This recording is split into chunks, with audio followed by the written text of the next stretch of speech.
Israel seems to be on trial, which I don't understand. That Israel, people are saying ceasefire. And of course, none of us want violence, but there was a ceasefire on October 6th.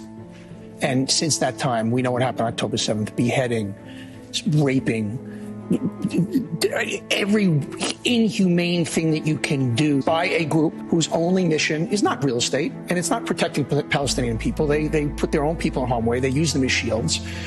They've stolen billions of dollars of aid from the humanitarian aid from them. Their only mission is to eliminate Israel, eliminate all Jews.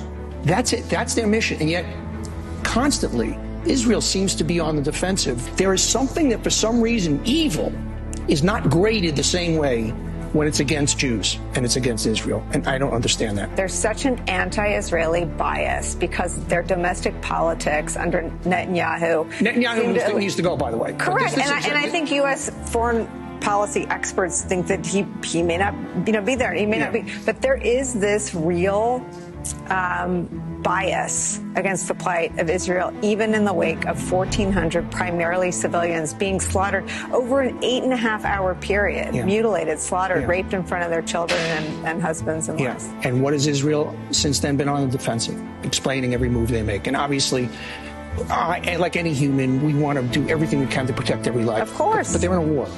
And innocent civilians are going to be hurt, just like innocent Germans were hurt. But you still got to take out the Nazis. You got to take out ISIS.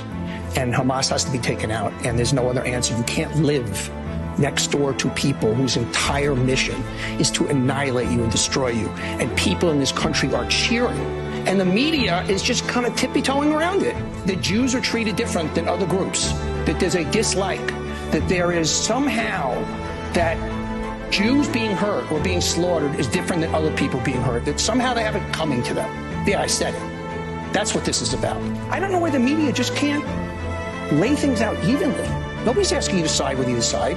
Just report it fairly, report honestly, and report one group that is pure evil and the other group like us. They're very imperfect, just like we are, but they're a civilized, human value-driven democracy. Hamas is not fighting for peace.